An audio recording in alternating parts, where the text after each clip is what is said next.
Assalamualaikum warahmatullahi wabarakatuh. Selamat pagi anak-anak. Ibu doakan semoga kalian dalam keadaan sehat walafiat. Pada kesempatan kali ini kita akan belajar mata pelajaran Bahasa Indonesia materi teks non-fiksi. Kita mulai dengan melafalkan kalimat basmalah. Bismillahirrahmanirrahim. Pengertian teks non-fiksi. Apa itu teks non-fiksi? Ada yang tahu? Teks non-fiksi adalah teks yang dibuat berdasarkan kenyataan yang ada, realita, dan benar-benar terjadi di dalam kehidupan. Jadi teks ini berdasarkan kenyataan, kejadian real, dan benar-benar terjadi dalam kehidupan.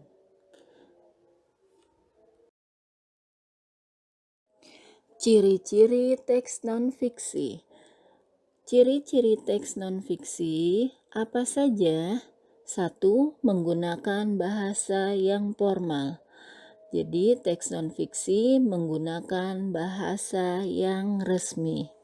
2. Sifat kata yang digunakan denotatif. Apa maksudnya?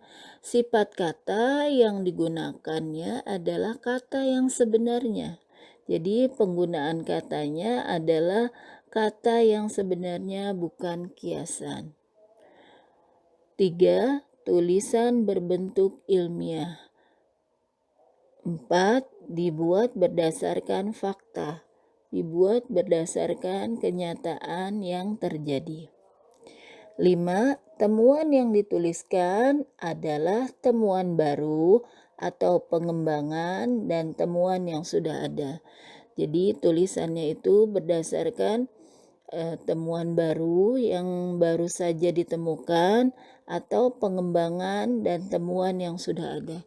Jadi temuan yang sudah ada lalu dikembangkan kembali. Itulah ciri-ciri teks non-fiksi. Pembagian teks non-fiksi. Pembagian teks non-fiksi ada 2 bagian. Pertama, teks non-fiksi murni, yaitu teks non-fiksi yang berisi pengembangan berdasarkan data-data yang otentik. Maksudnya, teks ini dibuat berdasarkan data-data yang sudah ada, yang masih asli, lalu dikembangkan. 2. Teks non-fiksi kreatif. Artinya, teks yang berawal dari data yang sudah ada, kemudian pengembangannya berdasarkan inspirasi penulis. Jadi, teks non-fiksi kreatif ini datanya sudah ada, lalu dikembangkan oleh kreativitas penulis. Contohnya seperti apa? Seperti puisi dan novel. Jenis-jenis teks non-fiksi. 1. Biografi. Biografi adalah buku yang berisi riwayat hidup seseorang yang ditulis oleh orang lain. Misalnya nanti kalau sudah besar, Mustafa ingin menulis riwayat hidup tentang Baharudin Yusuf Habibie. Lalu nanti judulnya adalah Biografi Baharudin Yusuf Habibie. Jadi yang menceritakan bagaimana kehidupan Habibie dari awal, dari lahir sampai beliau wafat, itu yang menulis adalah Mustafa. 2. Autobiografi. Autobiografi adalah riwayat hidup seseorang yang ditulis oleh dirinya sendiri. Ya, misalnya nanti kalau sudah besar, Salman ingin menulis perjalanan hidupnya, riwayat hidupnya dari dia lahir sampai dia menjadi orang sukses. 3. Buku literasi. Buku literasi adalah buku yang memiliki fungsi untuk digunakan sebagai rujukan kajian keilmuan. Contohnya adalah buku paket Al-Quran Hadis, buku paket Akidah Akhlak yang kalian miliki itu disebut sebagai buku literasi. Itu kalau buku paket Al-Quran Hadis berarti itu sebagai rujukan keilmuan tentang Al-Quran Hadis. 4. Buku motivasi. Buku motivasi merupakan buku yang berisi kajian psikologis untuk membangkitkan semangat pembacanya. Jadi, buku motivasi ini buku yang ketika pembacanya sudah selesai membaca, dia akan menjadi lebih semangat hidupnya.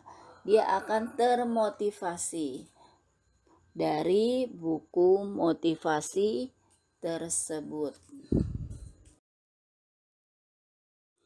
5. Makalah ilmiah. Makalah ilmiah adalah karya ilmiah yang membahas sebuah permasalahan yang berdasarkan analisis yang objektif yang ditulis oleh seseorang atau kelompok. Jadi makalah ilmiah ini adalah tulisan ilmiah yang berdasarkan analisis yang benar-benar objektif atau berdasarkan bukti yang nyata yang ditulis oleh seseorang atau sekelompok. Biasanya ini dilakukan oleh seorang mahasiswa dalam melaksanakan tugasnya. 6. Laporan buku. Laporan buku adalah menginformasikan sebuah berita kepada seseorang melalui buku. Jadi laporan buku ini berisi informasi atau sebuah kejadian yang terjadi. Namun disampaikannya dalam bentuk buku, yaitu dalam bentuk tulisan, dipaparkan di dalam buku oleh penulis tentang sebuah peristiwa yang terjadi secara real atau nyata. Anak-anakku, itulah tadi penjelasan dari Ibu tentang materi teks non-fiksi. Ibu berharap dalam penyampaian teks non-fiksi ini, ayo budayakan membaca. Karena membaca merupakan jendela ilmu. Dengan membaca, kita banyak memperoleh ilmu pengetahuan. Banyak baca, banyak pengetahuan. Sedikit baca, sedikit pengetahuan. Semangat terus dan jangan lupa jaga kesehatan. Kita akhiri dengan ucapan hamdalah. Alhamdulillahirabbil alamin. Wassalamualaikum warahmatullahi wabarakatuh.